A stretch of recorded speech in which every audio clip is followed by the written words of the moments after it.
Good morning, everyone, and welcome to Psalms in Hebrew and Comparative Translations. The people. This morning, we're going to be studying Psalm The, the, 49, the car, the pink ink.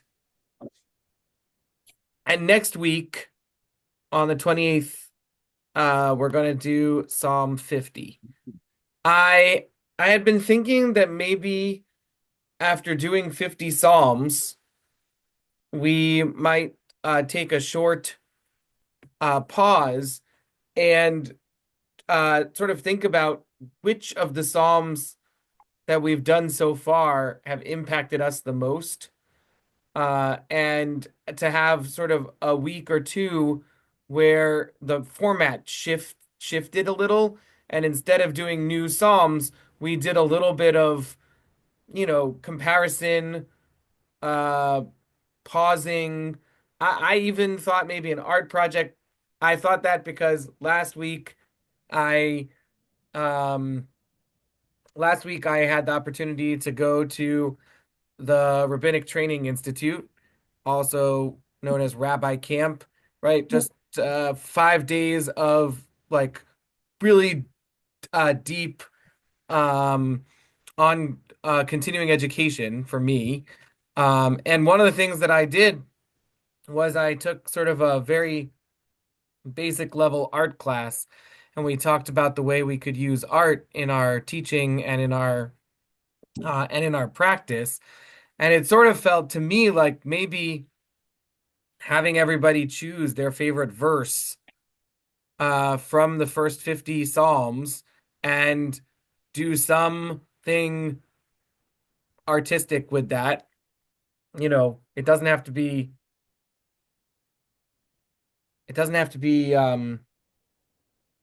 beautiful. It could just be exploratory. But then spend some time sharing with everybody. So one thing that I thought about, and I'd love to hear your feedback, not during class, but if you want to send me an email or shoot me a thought, if you would like to spend a couple of weeks after we finish the 50th Psalm next week, at the beginning of February, doing sort of uh, uh, some thinking about where we've been. Which Psalms were David's Psalms, which Psalms were Korach's Psalms, you know, which Psalms felt like they were in a unit, which Psalms felt like they weren't, which Psalms were sort of kind of surprising when we read them, which Psalms didn't have the emotional tenor that other Psalms seemed to have. Like, just to do a little review, and maybe that review to include some sharing of favorite verses or how you have used these Psalms in your personal practice, or, because that's a big focus of this class is the one of the questions that I ask every time is if you were going to use this psalm in your spiritual practice, like how would you use it? What emotional state might you be in that would make you want to recite this psalm in particular?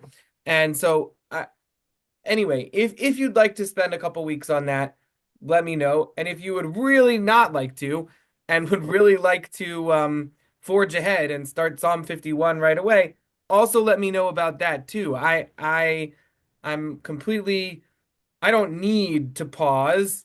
It just occurred to me that Psalm 50 marked a third of the way through the book of Psalms, and that it might be a useful a resting place as we engage the material.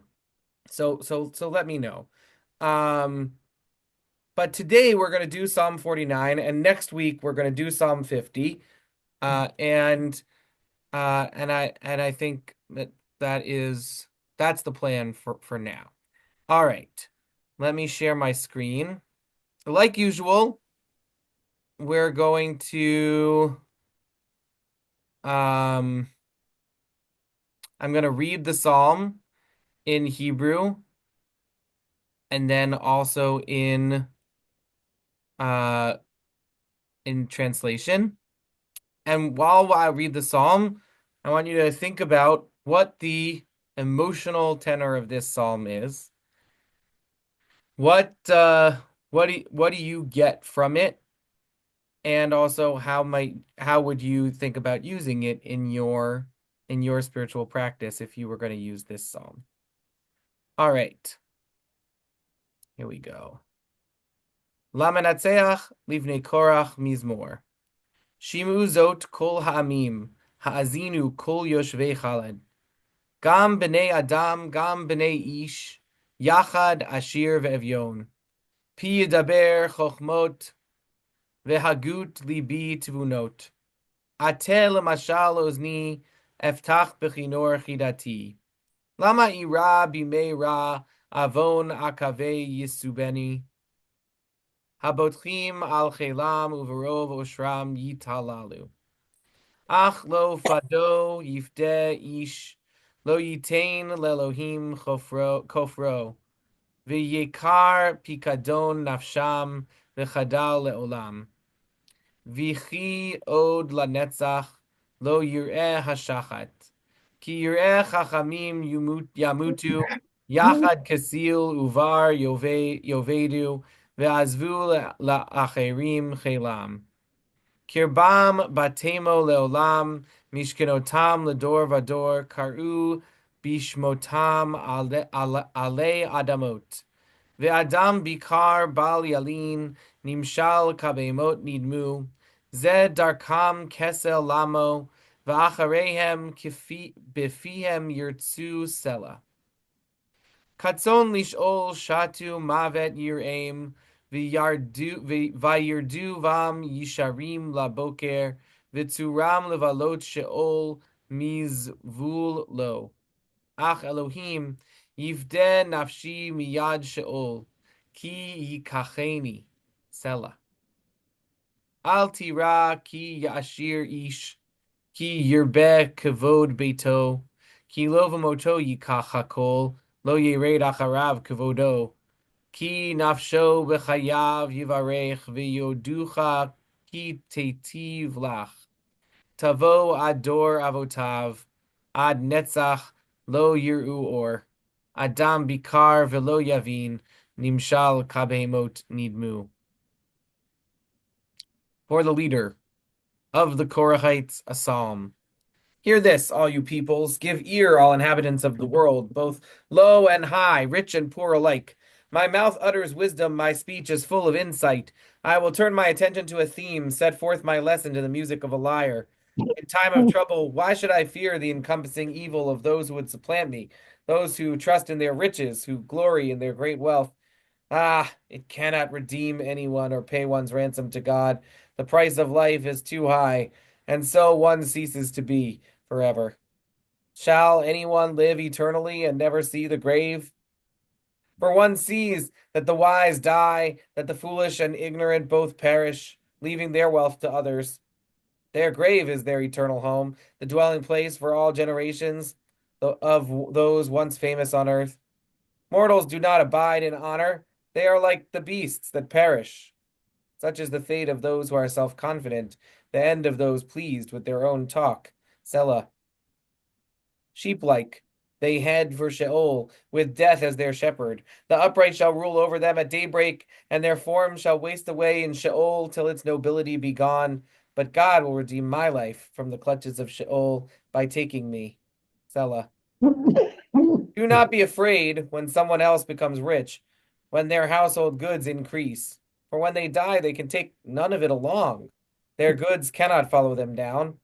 Though they congratulate themselves in their lifetime, all must admit that you did well by yourself. Yet they must join the company of their ancestors, who will never see daylight again.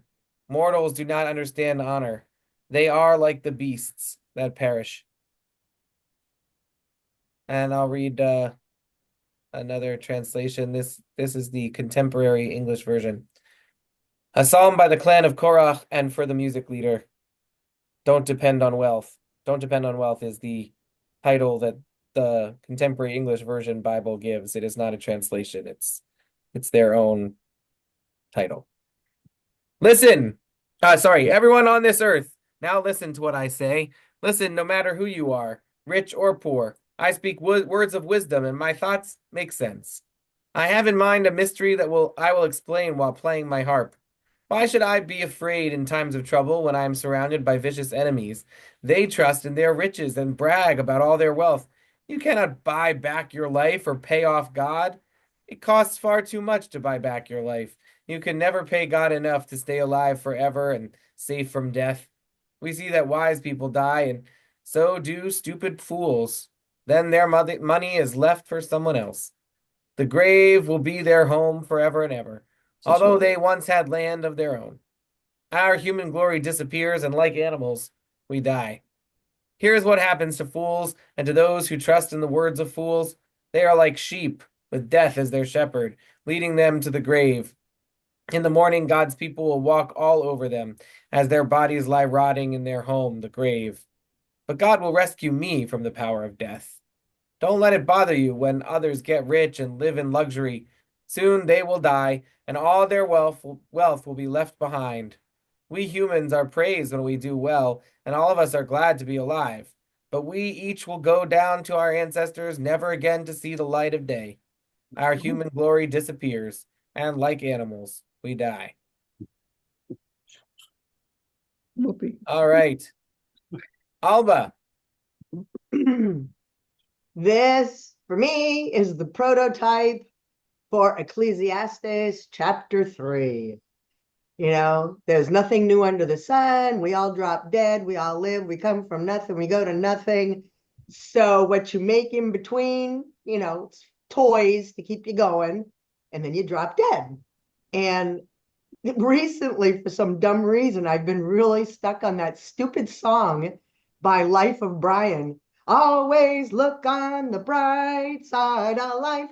And it's hysterical. And recently I've been talking to people. Okay. When I went back home to bury, well, let's see, the last one was my brother. I buried my dad, buried my sister, buried my brother. And my mother and I have a bet going who's going to drop dead first because she's still 95 and I'll be 75 this year. And so I don't know, I'm not too sure which one I care dies first. But the whole idea when I'm talking to some people and I went and bought my headstone and everything and had it set, so there's my name. May she live forever and rest in peace and may her memory be a blessing and all that stuff. And when I mentioned this to some people, tourists who came here to Spain, they just get all freaked out over that. I don't know why. Oh my God, why are you putting this headstone there? Well, it's eventually going to be there, and it costs a lot. That thing cost me $2,635.25, and I'm still sitting here trying to figure out what the hell is the 25 cents for. And so that's what I'm hearing here. Ecclesiastes. Anybody All else right. have? So Alba says, I recognize in this psalm some of the similar uh, language and tone as Ecclesiastes, Kohelet, which is an example of wisdom literature in the Bible. Uh, uh, and this psalm definitely has a tone that's similar, and that's similar to this wisdom literature. In fact, right, verse 4, my mouth utters wisdom, my speech is full of insight, like sets this psalm in the as an example of wisdom literature. This is a wisdom psalm, a psalm that is of a piece with the book of Job and the book of Proverbs, right? Not all of Psalms is wisdom literature, but when scholars of Bible describe the wisdom books of that made it into the Bible, there's Kohelet, Ecclesiastes, of course. There's Proverbs, and there's the book of Job, and then some Psalms. And Psalm 49 is a good example of that. A psalm that is teaching a lesson, a psalm that is that specifically has this tone of wisdom literature. Nice. Murray.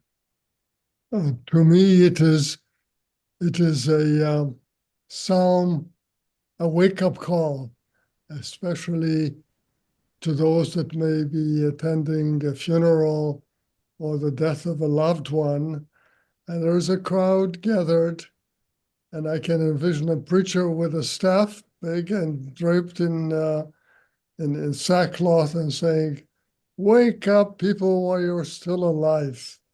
You can see this person is gone, and we're all gone that way.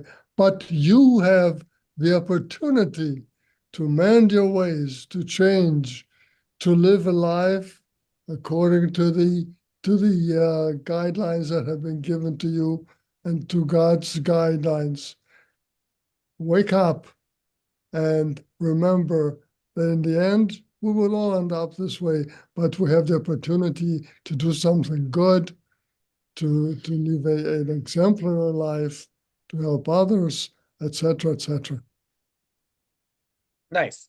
So Murray says, I imagine this psalm being used after a death, not to comfort mourners, not to provide solace, but it's sort of the opposite, to be a thorn, a reminder of the importance of our own actions, of the importance of our choices, right? Don't focus on things that you can't take with you into the grave. Don't focus on amassing wealth.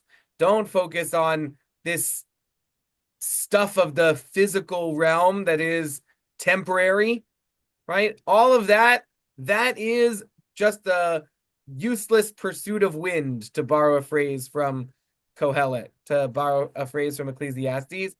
What you really need to do is you need to have a relationship with God. You need to be, in the words of this psalm, right, an upright, because the upright will have some redemption from death. God will redeem the upright.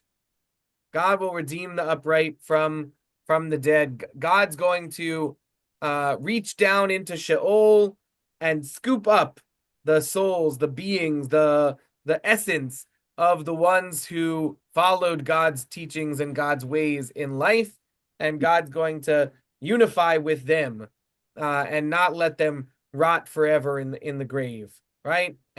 And the when you experience the death of a person in your community, of a loved one, of a parent, right? Maybe you don't need comfort. Maybe what you need is a reminder that you too are going to die and you have a choice about how to live the rest of your life. All right. Larry. This opens with sort of a mystery and a puzzle. And I like the tone of saying, I'm going to explain this to you in a song because I am happy. I am delighted here. And I am going to use what I am and my joy to explain what you're missing. And it isn't, I don't think it's just the uprightness, it's those who trust in wealth. It's where's your heart? What is it important to you? What are you counting on? And I think it's not a thing about uprightness per se. You can be upright, but if what you really trust in your life is your money, your status, your position, what people say about you, if that's what's important to you, you're missing it. You're missing the whole thing. So I think it is using the form of Psalms, which is a song, which is why it belongs here and not in Proverbs.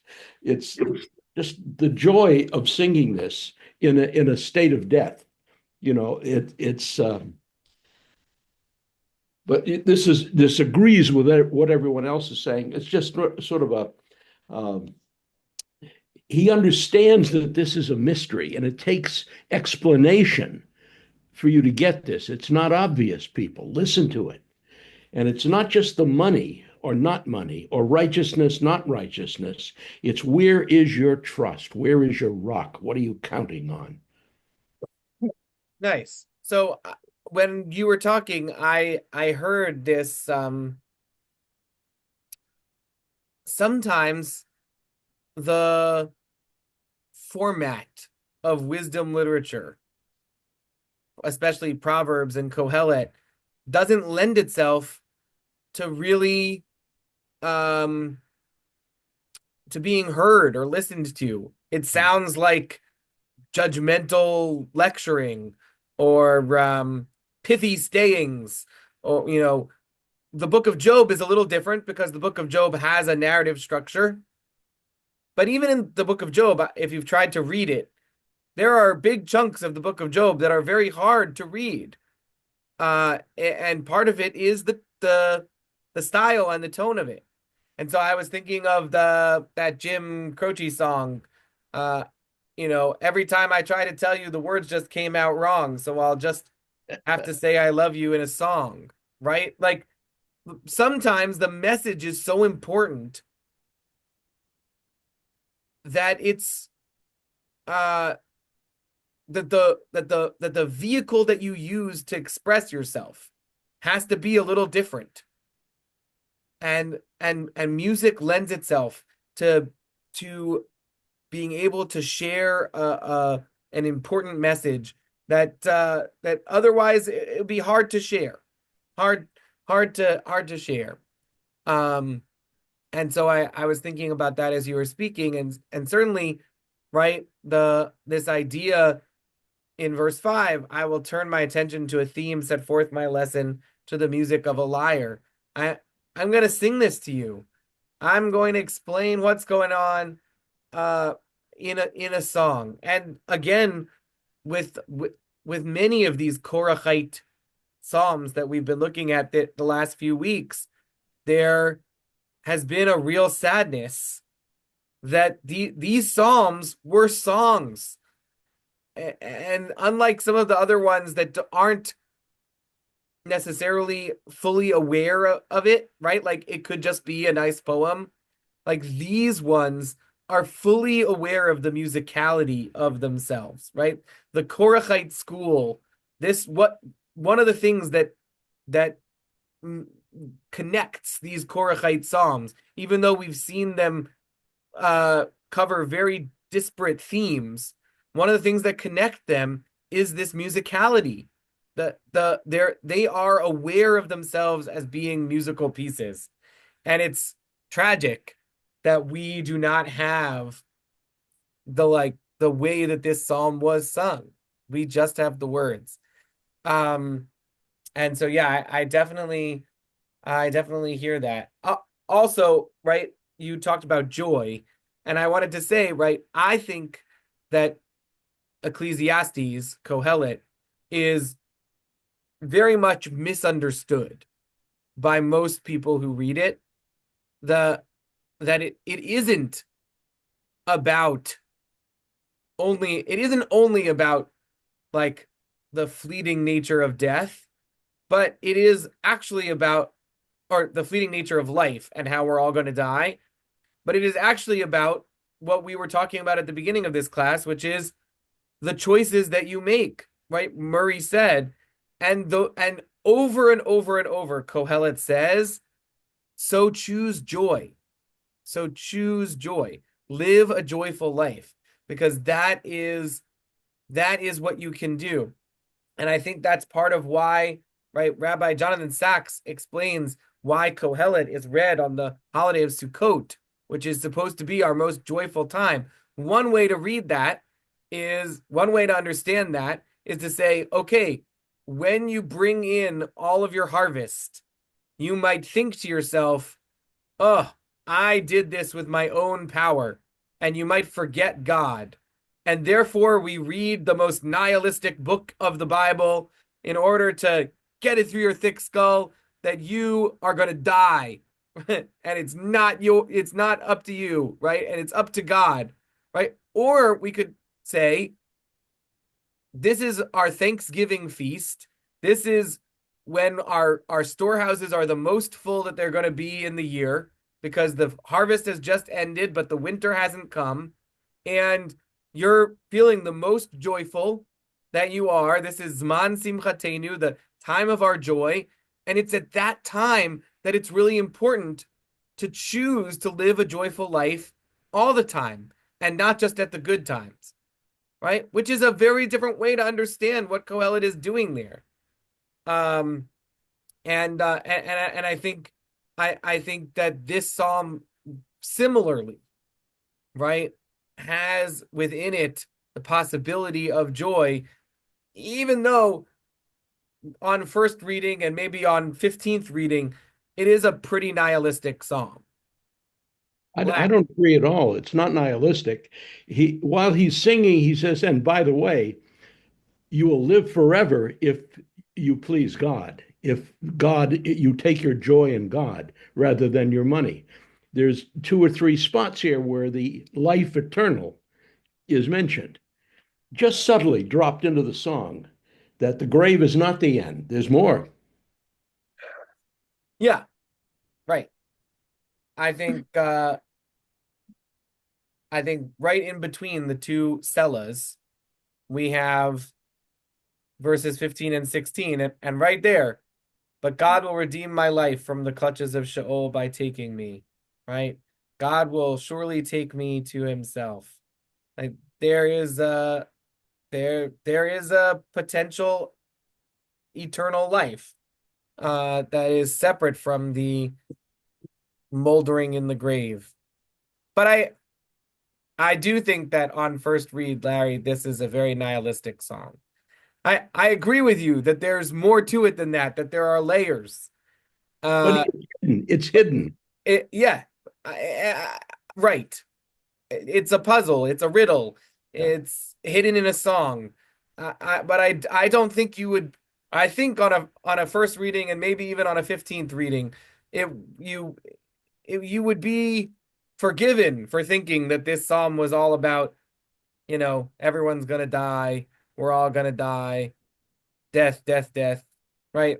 The nihilistic voice is strong in this psalm. But that may Good. be speaking to how we think. We think that we're calculating, and and if it can't be added or subtracted, it doesn't count. And here he's singing and he's saying, by the way, they'll rule over you in the morning. Yeah, yeah. Barbara. Um, I think too, um, along with the vehicle being important in terms of presenting an important message, I remember in Renaissance England, one of the ideas was that you put a little bit of honey into any sermon or any important thing that you have so that people are more apt to listen to you. And it makes sense to me that the vehicle of music and a little bit of hope that's kind of dropped into this psalm um, would cause people more to be more likely to receive the message. I Yeah, don't know. no, it definitely could be. Just a Um, little bit of honey makes the medicine go down. right. I think I tend to think with Larry that like the main point of this psalm is actually the words between the two sellas. That's where the emphasis is. The word sella is giving us a musical cue to where our emphasis should be. And before the sella, we have this phrase, mortals do not abide in honor, they are like the beasts that perish, such is the fate of those who are self-confident, right? And after the Sela, after the second Sela, we have don't worry, when you die, you can't take your stuff with you. Mortals do not understand honor, they are like the beasts that perish, right? Both section 1 and section 3 of this psalm have the same phrase about not understanding honor and being like animals who die.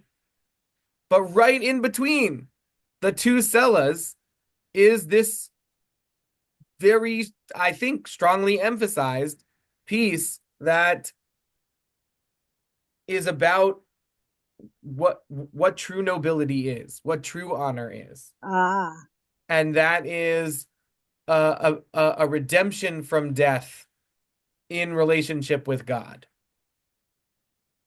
And God's gonna redeem my soul from the power of the netherworld, right?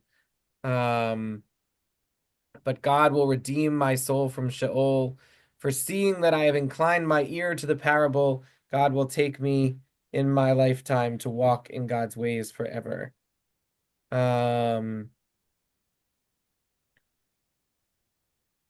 God will receive me. God will take me to God's self, right? The message of the psalm there is the one between the two cellas. And so we have sort of nihilistic beginning, nihilistic ending, but a really important hidden kernel in the middle that is hidden between these two cellas. And we've talked about how the word cella is supposed to draw our attention, draw our attention. Um, so yeah, I mean, I do think that that's a really important part of this. Now, I mentioned at my conference last week to one of the professors that I teach this class on Psalms and that we're up to Psalm 49. And he said, "Oh, I hate reading that psalm in a house of mourning because it feels to me like our attitude in a house of mourning should be an attitude of compassion and comfort and not this other idea of using a wisdom lesson to poke somebody, right? Like that's a good message for maybe Yom Kippur, where we're communally thinking about the importance of life and death. But when a person is in mourning, it feels like an extra slap in the face to to say these words to them about how everyone's going to die and their loved one can't bring anything with them and right. And indeed this psalm, which maybe some of you recognize, is one of the psalms for the house of mourning. And so when in our Shiva book and in our Siddur, when it says, you know, during a house of mourning, add one of these extra psalms. The two that they are Psalms 42 and 49. 42 was the beginning of this set of psalms from the sons of Korah. Ka'ayol ta'arog alafike mayim, right? My soul thirsts after you, God, which we talked about a few weeks ago. And this one, Psalm 49, which is all about death and the nihilism of death. And so the our tradition is to read either the first one of this series or the last one of this series, which makes me wonder, like, was the tradition originally to read all of the Psalms of this series in a house of mourning? And the middle one sort of dropped out. Larry. But you would think in the house of a poor person, a man who had no wealth, but who was rich in love of God, and if he's a person known for his fidelity and trust and reliance on God.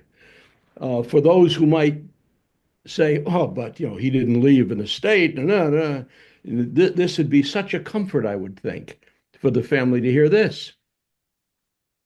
Yeah, I mean, I totally hear that. Like, not everybody dies with wealth. Mark, I think the ideal place to read the psalm would be at a flea market. tell me more. Well, if you've ever been to a large flea market and you see all the stuff that people have left, I think this psalm is perfect for that. Hmm. And you Right. realize A when you flea don't, market or like an estate sale. Yeah, you don't take it with you. You don't take it with you. Yeah. Well, you know what's going to happen to all of that stuff that you really love? Your grandfather's end table and the that painting that was on your grandmother's wall that you reframed because you didn't like the gaudy, ugly frame, but you did really like the painting. You know what's going to all happen to that when you die? Your kids are going to put it in the flea market. Exactly. So I think this would be the perfect psalm to read at a flea market. Yeah. So, uh Psalms of the Sons of Korah. So this Psalm 49, concludes our series of Psalms of the Sons of Korah. There's one other place in Psalms where there is a series of Psalms of the Sons of Korah. Oh, I forget exactly where it is. Maybe somewhere in the 80s. Um, so we'll get to it eventually. But this set of Psalms is we are coming to a conclusion of them. And where the previous four Psalms in this series were very um parochial in the fact that they had lessons that were specifically addressed to the Jewish people. This psalm in that it's about life and death and not about, last week we talked about, Jerusalem and the importance of that city and walk around the ramparts, right? These were psalms that very much spoke to a Jewish sensibility in the world. This psalm has a universalist message, which is also characteristic of wisdom literature, right? Unlike other parts of the Bible that like the book of Deuteronomy, for example, or all of the history books that are considered Deuteronomic histories, or the prophets, or right, all of those books have a specific message to the Jewish people, and of course they are important in world literature, and they are important to Christianity, but they're largely important to Christianity because Christians saw themselves originally, and some continue to see themselves as the new Jews, right? They say, oh, well, these messages are also meant for us.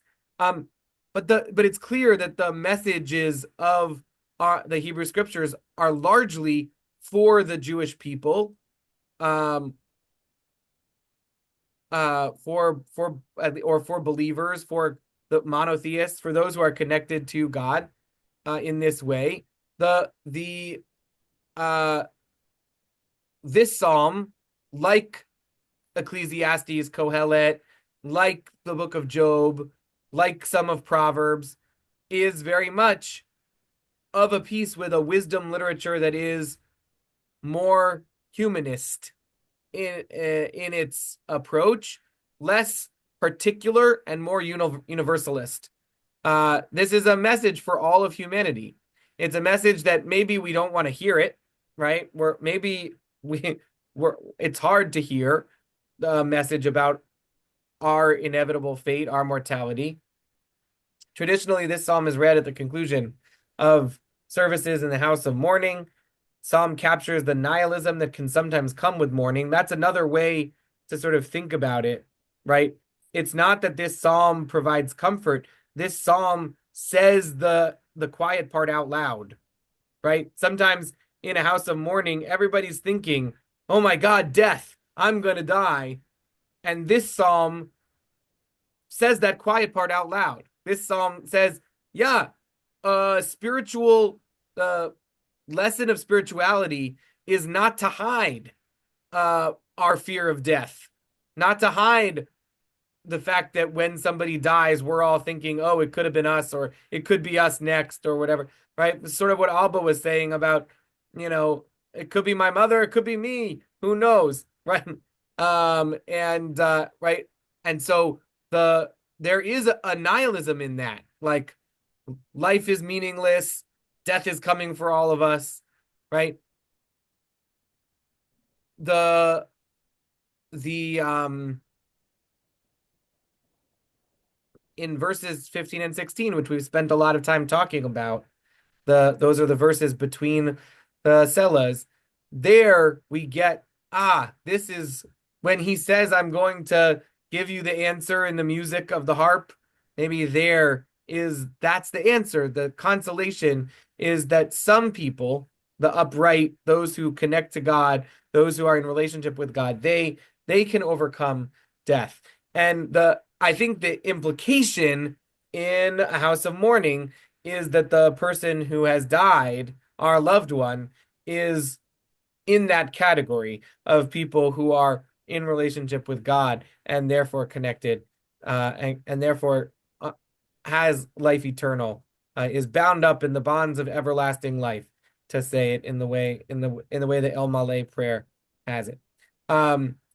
Interestingly, we do not use this psalm in any other context, not in whole or in part. That is to say, the Jewish sensibility, right? Just like we're so uncomfortable with Job that we don't have it basically at we don't read Job liturgically. A couple of lines from Job, right? Adonai natan v'Adonai lakach, Yishem Adonai mevorach. The Lord has given and the Lord has taken. Blessed be the name of the Lord. That's a verse from Job that we use, especially at funerals, that we use in our liturgy. But there's a few verses from Job that we use on Rosh Hashanah and Yom Kippur about how can you find wisdom? You find wisdom in relationship with God, right? Wisdom, where can it be found? Right. So there are a few verses from Job that we quote liturgically, but basically most of the book, we don't even read it as a haftarah. We like the book of Job, we sort of abandon. And similarly, the book of Daniel, much of the book of Proverbs, and Ecclesiastes, we read once a year on Sukkot, and that's pretty much it. I mean, we do quote a few verses from Ecclesiastes here and there, but we don't do a lot of quoting from wisdom literature in our prayers. Part of that, I think, is this issue of universalism versus particularism. Most of our liturgy is very particularist. It's about the Jewish people's relationship to God, not necessarily about humanity's relationship to God. Now, that's not entirely true, right? The Aleinu prayer, for example, is a more universalist prayer. That we have universalist prayers, but a lot of the prayers are not. So that's one piece. And I think the nihilism is another piece, right? Jewish theology actually is very against the idea that that life doesn't have meaning. And I know, and you know, and we've discussed that isn't really the message of this psalm, nor is it really the message of Ecclesiastes, but it is how a lot of people understand it on a surface level. And Judaism actually says, no, life is really meaningful. And these mitzvot, these sacred obligations that you have are really meaningful. And living life in connection to God is really meaningful. And so quoting just a section of this psalm, is not something that we do in prayer. And the only use of this psalm in whole is in the Shiva house. Alba. There we go. Your talking makes me, I want to reply. It's like Job has got to be the most boring book on the face of the planet. The only good part about that book is the beginning, where it's a setup. God, Satan, let's set up this guy. And the whole rest of the book is when you leave and read the whole book, you come back exactly to where you started. Nowhere. All they do is groan and moan and whine and blah, blah, blah, blah, blah. And Job says, I'm not going to change my faith. Well, that's how he starts and that's how he ends. There you are. I mean, who's gonna argue with that? And then the other thing is like Daniel's like 2/3 Aramaic, and it's a lousy plagiarism of the rest of the Bible. Who would ever want to read that? I tried. I read the whole thing through and I thought, I don't know what I'm doing here. And so And as far as my mom and I go, if you buy the plot and you get the stone and everything, the price is set and everything's ready to go. So if I die first, I'm doing my mom a favor. I can imagine her at her 95, 96 years old, who still drives a car and only turns right and cleans up the yard and mows the lawn and lives alone, except to bother me at 3 o'clock in the morning, on Alexa. I can't imagine what she would do if I were to die first. I want everything. There, see, Alexa's talking. Alexa, para. Alexa, para. Vale. And so when I die, and if I die before my mother, she won't have to do anything. It's all locked in. She won't have to pay a penny. I've already done it, and she'll just have to show up. One moment. That's all I had to say.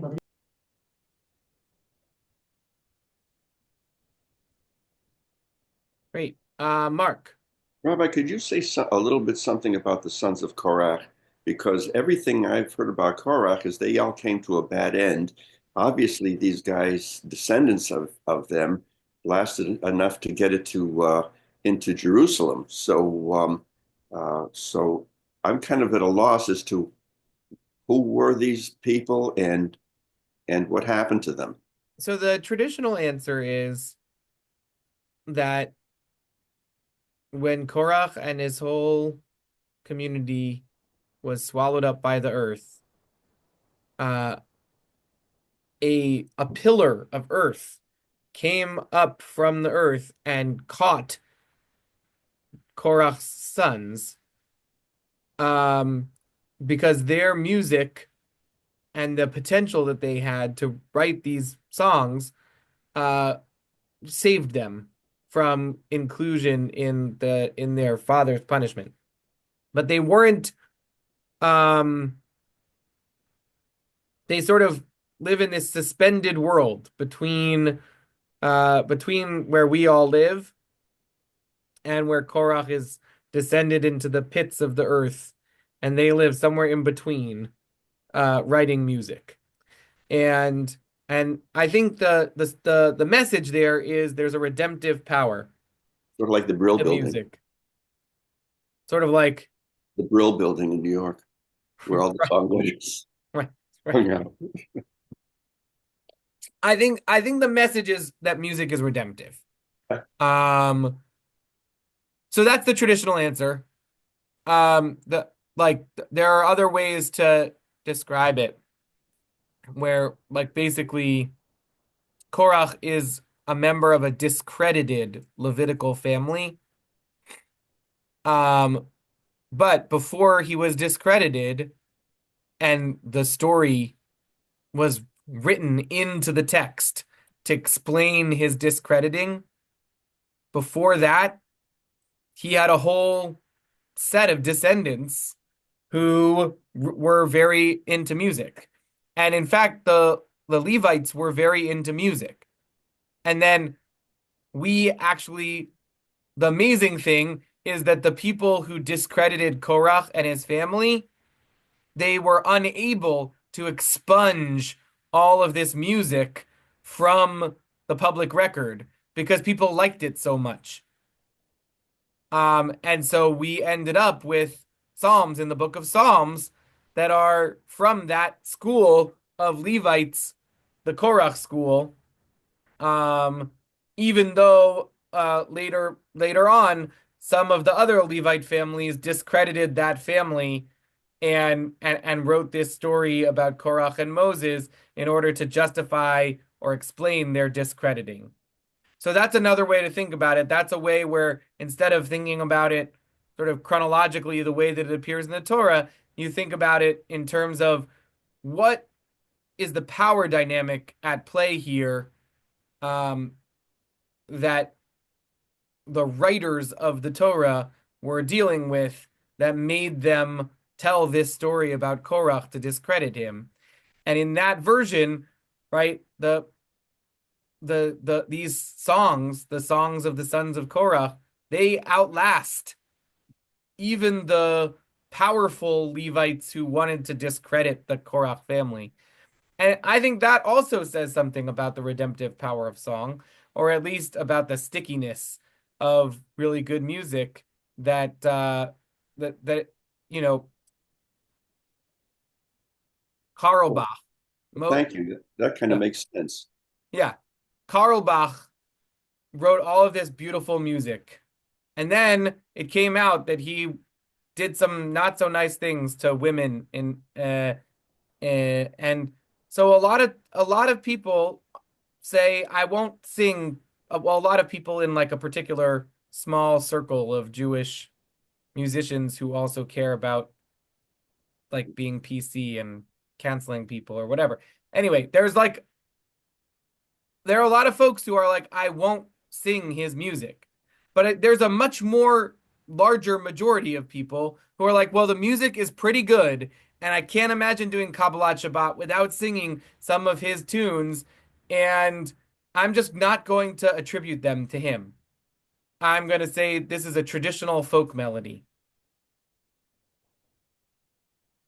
And so I can imagine that that's what the powerful people who wanted to discredit the Korachite family, that's what they tried to do to these songs of the sons of Korach. I'm just gonna attribute them to, I'm gonna sing the song, but I'm not going to share the attribution. But some of the attributions were so sticky, right, that we ended up with Psalms in the book of Psalms that still say the sons of Korach, even though Korach was very much discredited.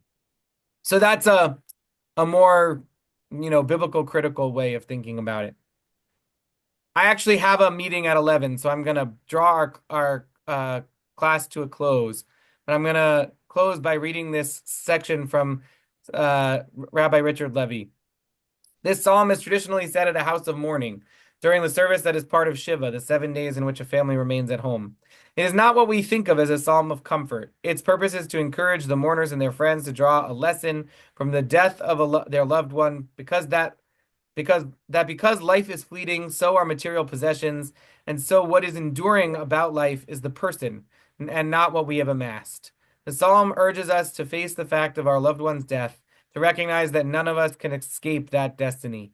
We may find the descriptions of the lives and deaths of brutes and beasts to be harsh, but they are part of the poet struggling with what it means that he will die, like every creature on earth.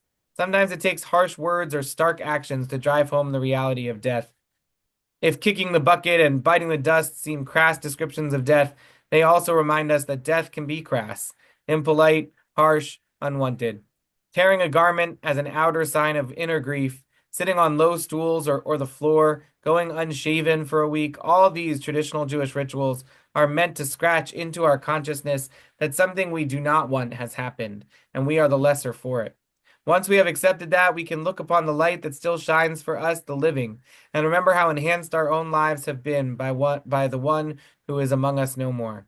How will we live so that our death is one worthy of a human child of God? How will we shine our light in the days that remain to us?